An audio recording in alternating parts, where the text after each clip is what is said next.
ሰላም ጤና ይስጥልኝ ውድ የቡና ሚዲያ ቤተሰቦች፣ ዛሬ የምነግራችሁ አብርሃም ሊንከን የውድቀቶቹ ውጤት የሆነው ታላቁ መሪን ምስጢር ነው።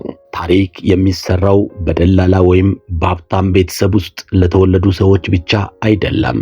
ታሪክ አንዳንዴ በረሃብ በድህነትና በውድቀት ውስጥ ያለፉ ሰዎችን መርጦ የዓለምን አቅጣጫ ያስቀይራል። ዛሬ በቡና ሚዲያ የምንመለከተው የዚህን ታላቅ ሰው ታሪክ ይሆናል።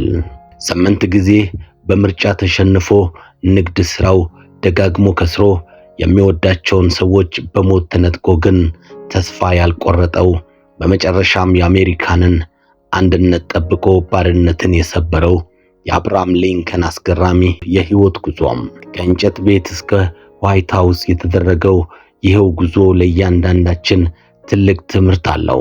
አብራችሁን ስትቆዩ የአብርሃም ሊንከንን ታሪካዊ ጉዞ ትሰሙታላችሁ።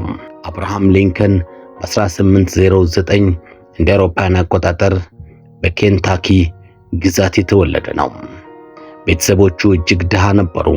የሚኖሩት ከአፈርና ከእንጨት በተሰራች አንዲት ክፍል ጠባብ ቤት ውስጥ ነበር። ሊንከን ገና በ9 ዓመቱ እናቱን በሞት ተነጠቀም። ይህ ሞት በሕፃንነቱ ልብ ውስጥ ትልቅ ጠባሳ ጥሎ አልፏል። በትምህርት ቤት የቆየው ከ1 ዓመት የማይበልጥ ጊዜ ነበር። ሆኖም ግን ሊንከን የመጽሐፍ ፍቅር ነበረው።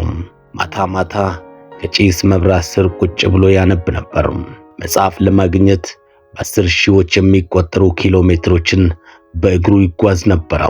የሚወደው ሰው መጽሐፍ አበድሮኝ የማያነብ ሰው ነው ይል ነበር። ይህ የንባብ ፍላጎቱ በኋላ ላይ ለሚሆነው ታላቅ ተናጋሪነትና ጠበቃነት መሰረት ሆኖለታል።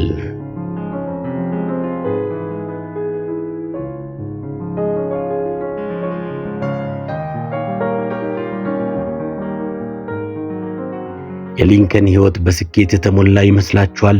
በፍጹም። ሊንከን የውድቀቶቹ ንጉሥ ነበር። በ1831 የንግድ ሥራው ከሰረም። በ1832 በምርጫ ተሸነፈም። በ1833 እንደገና ሌላ የንግድ ሥራ ከሰረም። በ1835 የሕይወቱን ፍቅረኛ በሞት ተነጠቀም። ይህም ለከፍተኛ የድብርት በሽታ ዳርጎታል። ለ6 ወራት አልጋ ላይ ከመዋል ደርሶ ነበረም። ነገር ግን ተነሳም። በ1838 በ1843 በ1848 በ1854 እና በ1856 በምርጫዎች ደጋግሞ ተሸነፈም። ብዙዎች ቢሆኑ ኖሮ ፖለቲካው ለኔ አይደለም ብለው ይተውት ነበረም። ሊንከን ግን ውድቀትን እንደ ትምህርት እንጂ እንደ መጨረሻ አላየውም። ወደ ዋይት ሃውስ የተደረገው የሊንከን ጉዞ ምንድን ነበር? በመጨረሻም በ1860 ሊንከን የ35ኛው የአሜሪካ ፕሬዝዳንት ሆኖ ተመረጠ። ይህ ግን የስኬት ማብቂያ ሳይሆን የከባድ ፈተና ጅማሮ ነበር። ሊንከን ስልጣን እንደያዘ አሜሪካ በታሪኳ አይታው በማታውቀው የእርስ በርስ ጦርነት ውስጥ ገባች። የደቡብ ግዛቶች ከአገሪቱ ተገንጥለው ባርነትን ለማስቀጠል ቆረጡ። ሰሜኑ ደግሞ አንድነትን ይፈልጋል። ሊንከን በመሃል ሆኖ ሀገሪቱን ከመበታተን ለማዳን ታላቅ ጦር መሪነትና የዲፕሎማሲ ብቃት አሳየም። የተከፋፈለ ቤት መቆም አይችልም የሚለው ንግግሩ የአንድነት መመሪያ ሆነም። የባርነትን ቀንበር መስበር የቻለ የታሪክ ለውጥን ያመጣ መሪም።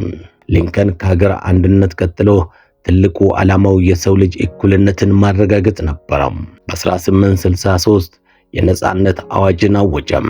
ይህ አዋጅ በሚሊዮን የሚቆጠሩ ጥቁር አሜሪካውያንን ከባርነት ቀንበር ነጻ አወጣም። ይህ ውሳኔው በወቅቱ ከባድ ተቃውሞ ቢገጥመውም ሊንከን ግን ሁሉም ሰው እኩል ሆኖ ተፈጥሯል በሚለው መርህ አልተደራደረም። የሰው ልጅ ክብር ከፖለቲካ ትርፍ በላይ መሆኑን ለዓለም አሳየም። የጠላቶቹ ካቢኔ የታላቅ መሪ ጥበብ ጉዳይን እንመለከታለን። አንድ አስገራሚ የአመራር ጥበቡን ላካፍላችሁ። ሊንከን ስልጣን ሲይዝ በምርጫ ወቅት ክፉኛ የሰደቡትንና ይቃወሙት የነበሩትን ሰዎች ሰብስቦ በሚኒስትርነት ሾማቸው። አማካሪዎቹ ለምን ጠላቶችን ትሾማለህ ብለው ሲጠይቁት የሰጠው መልስ አስገራሚ ነበረ። እነዚህ ሰዎች ሀገራቸውን ይወዳሉ፣ ችሎታውም አላቸው። ጠላቶችን ጓደኞቼ በማድረግ አጠፋቸዋለሁም አለም። ይህ የጠላቶች ካቢኔ የተሰኘው ታሪኩ ዛሬም ድረስ በፖለቲካ ሳይንስ ውስጥ እንደ ትልቅ ጥበብ ይማሩታል። ሊንከን አገሪቱን ከጦርነት አውጥቶ አንድነቷን ጠብቆና ባርነትን ሰብሮ ለሁለተኛ ጊዜ ተመረጠ። ሆኖም ግን ስራውን ሊቀጥል አልቻለም። በ1865 በቲያትር ቤት ውስጥ እያለ በጥይት ተመቶ ሕይወቱ አለፈም። አሜሪካም ሆነች ዓለም በታላቅ ሐዘን ተዋጡም። ሊንከን ሲሞት ግን ሐሳቡ አልሞተም። የሕዝብ በሕዝብ ለሕዝብ የሆነችውን ዲሞክራሲን ትቶልን አልፏል። እኛ ምን እንማር? የአብርሃም ሊንከን ታሪክ ለኛ ለቡና ሚዲያ ቤተሰቦች ትልቅ ትምህርት አለው።